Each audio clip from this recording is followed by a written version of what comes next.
All right, my Gemini friends. Michael Eschenburg here. Honest Dame bringing you your honest astrology monthly horoscope for June of 2020. You've got quite the month ahead of you. All right, everything is shifted. You know, the top of the year we had a super stellium in Capricorn, Mercury, Venus, the Moon, Saturn, Pluto, Jupiter. You know, we had this super stellium. And then it's like all the energies shifted, and now there's the stellium in your sign. Okay, so we have an eclipse happening. We've got the sun in your sign. Okay, we've got Venus in your sign. We've got the North Node in your sign right now. Mercury has just left. Okay, so on the 3rd, let me show you your chart here. Woo! All right, on the 3rd, okay, Venus and the sun are going to conjunct. Now this happens once every year and a half. And every 13 Venus years is 8 Venus years. And over those 13 Venus years and 8 Earth years, they meet up 5 times, forming a pentagram or a star around the zodiac, around the sun. It's a really beautiful connection. Okay. I'll talk about that specifically more in the dailies in the next couple of days here. Beautiful connection though. And this is you because, all right, this is your first house. You're, Gemini rising, whatever it may be.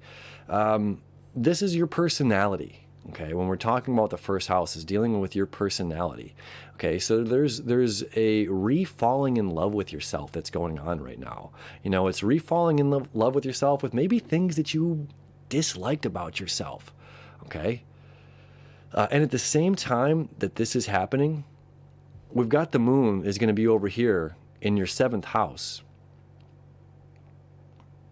No, it won't be in the 6th. Excuse me. I'm a day ahead. Anyway, the moon is going to be creating an interesting quincunx, okay, 5/12 aspect over here to Venus and to Neptune, is saying truly, what do you really want, desire? You know, how am I going to make this work for me? You know, because what I need here is, when the moon's going to be here in Sagittarius, Scorpio, creating that quincunx, it's about your services. How are you giving back to the world? What are you doing for other people? And are you giving enough to yourself that you're able to give back to others?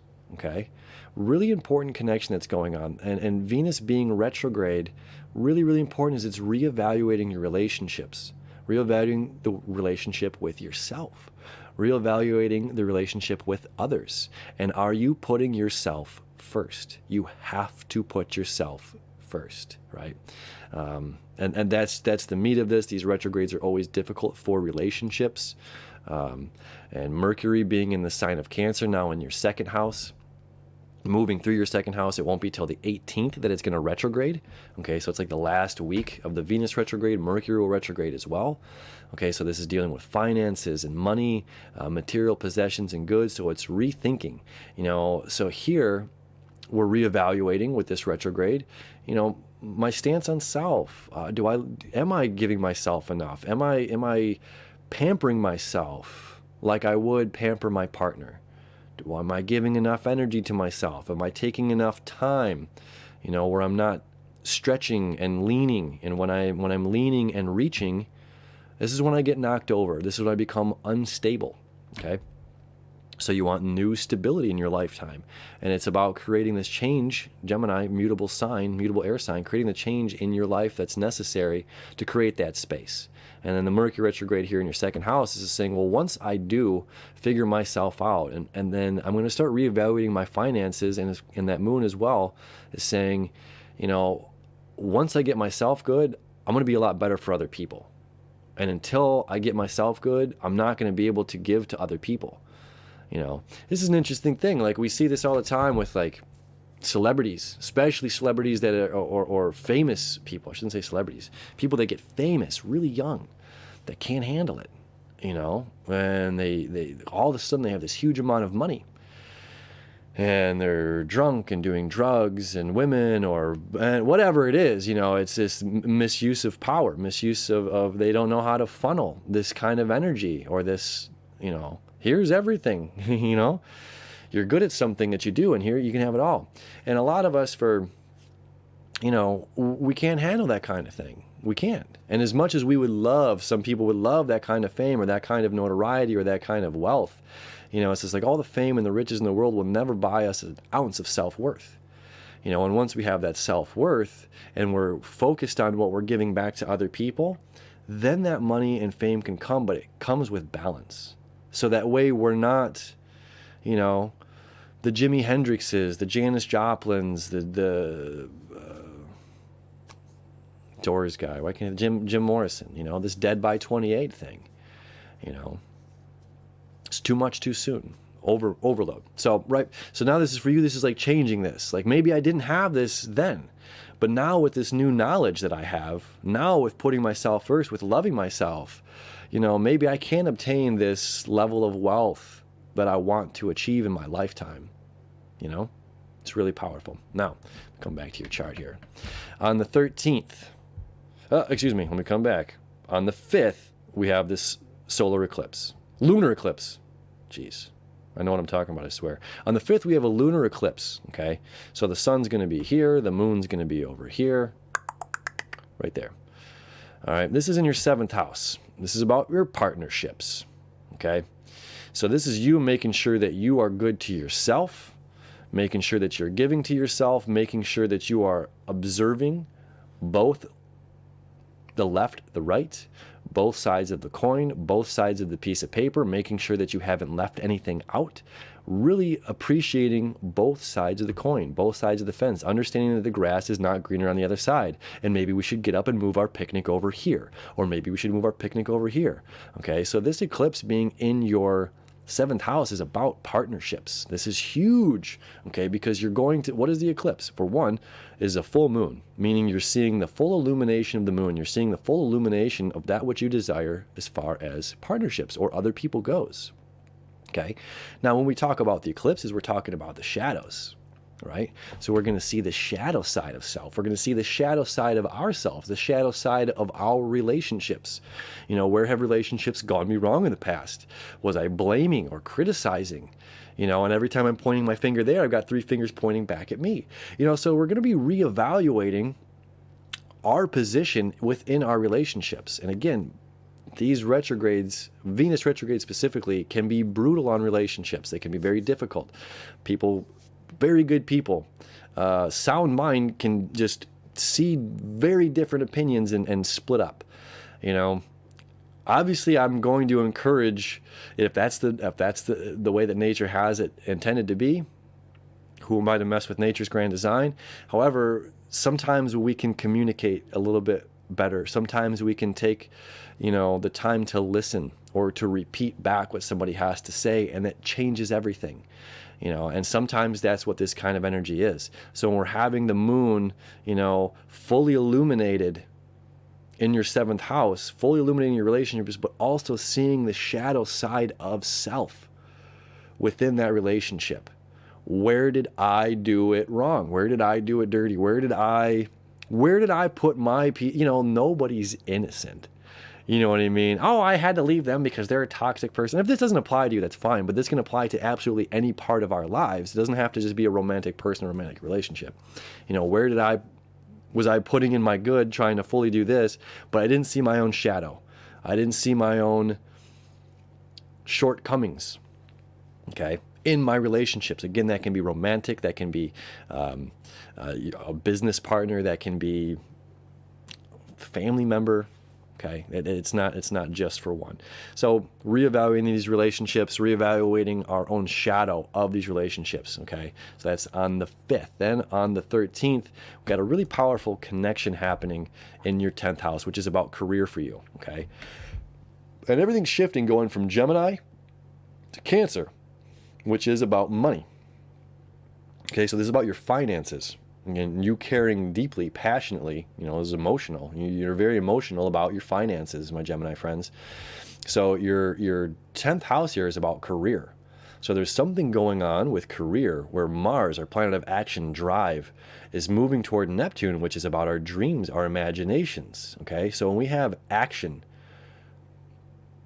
acceleration, inertia, assertiveness, aligning with dreams. And one of the beautiful things is the moon is going to conjunct Mars and Neptune at the exact same time. Okay, a degree or so off, but nonetheless. So we're going to have Mars, action, dreams, imagination, and emotional need, all coming into an alignment right here. Okay, and that happens on the 13th. Okay, so something big is happening for your career. So it's taking this time, you know, these first 2 weeks right now to do something big to make sure that that manifests. You know, use your time wisely right now. You know, are we following other people? Are we, you know, buckling down and doing what we need to do? All right. On the 18th, Mercury is going to retrograde here in your second house. Again, that has to do with money, reevaluating your money, reevaluating your finances. All right. Then on the 21st, we got the big one. This is the big solar eclipse. Okay, that's going to happen here at 0 degrees of Cancer.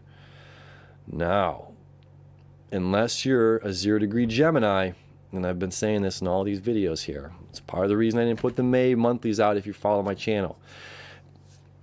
It's difficult. I want to give you precise information. I want to give you accurate information. I want to help. You know, I want to empower you through the stars, through the planets, through astrology. Personally, I'm a 2 degrees Virgo rising. One of my best friends in this world is 28-degree Virgo rising. Okay? We don't have the same chart. She's a Cancer moon, I'm a Cancer moon, we're both Virgo risings. Okay? Essentially, we have a lot in common. But at the same time, when I read my chart, I'm right there at the beginning, and I only have 2 degrees of wiggle room. Okay, I know that because I know my chart. Her chart is so at the end of Virgo that she's practically, it's almost more advantageous for her to watch the Libra video opposed to the Virgo one, right? So it's up to you to know your own chart. It's part of the reason why I didn't do these last month. Anyway, I'm explaining it now. There it is. So this is definitely more dealing with your rising sign than your sun sign. It doesn't mean it can't fit, but it's more dealing with the horoscope hour marker, of what time you were born. All right. So now Venus goes direct here. I come back to the chart after that. Venus goes direct here on the 23rd. All right, so this big solar eclipse is happening in your first house, most likely, okay? Unless you're a 0 degrees Gemini, then it's going to happen in your second house, most likely. But it's probably going to happen in your first, which, again, this eclipse is about you. This is about you, my Gemini friends, and you seeing your own shadow, okay? So it's like what we had seen a glimpse of here in the relationships gets really illuminated at the end of the month, and you say, oh, this is that holy crap moment. This is the again, eclipses are Uranian energy, okay, which is here in Taurus in your 12th house of karma, completion and endings. Okay, so you're getting a really hefty whopper. This is only a degree off of the node, all right, which means it's nearly a total, this is a total solar eclipse, very similar to the one that we had seen on August 21st, 23rd of 2017, okay? Big whopper, which means this is going to allow a big change to come into your lives, all right? Venus stationed direct on the 24th, finally going to be moving forward again. So if you're dealing with any sort of relationship dramas, save them. You know, not saying sweep it under the rug, but try to communicate as compassionately and openly as possible. You know, don't assume anything during this time, especially because the last week of the Venus retrograde, Mercury is going to retrograde as well. This is a time when we put the carriage before the horse, when we thought we dotted the T's or dotted the I's and crossed the T's, and the T looks like an L. We never sent the email that we thought we sent, and now we're getting upset that no one responded to us. And then we blow up on them because they didn't respond to our email that we never sent, right? So this is like, just slow it on down. Slow it on down. On the 23rd, Neptune is going to retrograde. All right. It's the 24th Venus stations direct, not the 23rd. Apologies. And then the 22nd through the 30th, Jupiter and Pluto are going to conjunct again. This is really big. This is big. This is happening globally. This is something that's happening for everyone. Jupiter, our planet of expansion, our planet of more, here in the sign of Capricorn, deals with government and power and authority. Okay, this is your 8th house of shared resources. So when we have Jupiter, expansion and power and more, and Pluto coming into conjunction again, this is saying, look, the stuff that we're seeing right now globally, you know, what we had just seen here last week in Minneapolis with the authority, a policeman killing a civilian, the authority, Saturn, okay, community, Aquarius, this people, we are the community, we are the authority, but we have designated authoritative figures that we elected as officials, and we trusted them to put in proper people to police and uphold peace, are misusing and abusing this power, right? So we're going to see this mega transformation as this happens this year. Extremely important, right? We cannot continue like this, because then no one's going to want to be a police officer to uphold the law, to actually do the job of peace that they're going to be doing. All right, either way. So all of this change, this conjunction that's happening for you in your 8th house, again, this deals with shared resources, other people. Okay, so from the 22nd through the 30th, so pretty much to the end of the month, you know, how are we misusing or abusing our power that just needs to stop? Or are there other people that you're working with in your shared resources, in your group of shared resources? Maybe you're in a collective of some sort, and they're pushing their weight around, you know, and we have no more room for this. And we have to figure out a way to communicate during this Mercury retrograde, when this is all happening, and Venus retrograde, because this is what we love and desire. You know, and it's like, I love and desire this, and buddy, you over here, you're harshing my mellow. You're squashing my dreams, you know? And if that's the case, again, we're going to be able to see these shadows coming up here. Or is it me? Am I sabotaging myself? Am I harshing my own mellow? Is this something in my internal thoughts that's doing it? We are dealing with Gemini. You know, this is up to us to figure out as this month continues. Lastly, at the end of the month on the 27th, Mars here is going to enter Aries. So it's going to leave your 10th house. So it's been giving you some good fortune as far as your career goes. So hopefully the last month and a half, you know, June, March and June, or May and June, excuse me, were positive for your career. And now it's going to be entering your 11th house, which means it's going to be slightly more sociable. All right. And it's going to be here for 6 months, you guys, until January 2021. Mars is going to retrograde at like 28 or 29 degrees. So it's literally going to be in Aries for 6 months. So it's going nowhere anytime soon. So that's your 11th house, again, dealing with the community and you being a forward-thinking leader, okay? And it's like you have it. You're smart, you're witty, you're quick, you're fast, you're the communicative person in the group, you know?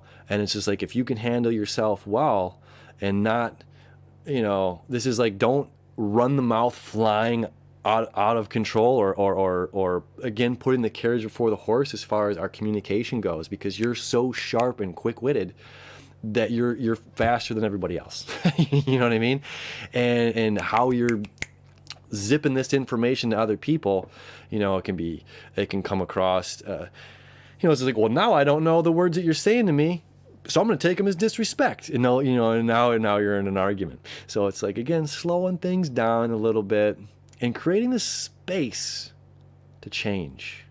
This is a big thing, my Gemini friends. This month is a lot of change for you, with the lunar eclipse highlighting your relationships with other people, the solar eclipse being so precise. Now, although the eclipse itself is going to be in Cancer, again, this is still most likely going to be in your first house if you're a Gemini rising. Unless you're at 0 degrees rising, this is going to be in your first house. And the node itself is at 29 degrees. So this is you. You know, this is like your year to shine, your year to make great change in your life, and shine your light, right? So it's a powerful, powerful month ahead. Have a beautiful month. Again, join me for the dailies. If you're new to the channel, we're going to dive deeper into all these aspects and let you know what's going on one day at a time. All right, we'll see you tomorrow, my friends. Have a beautiful month ahead.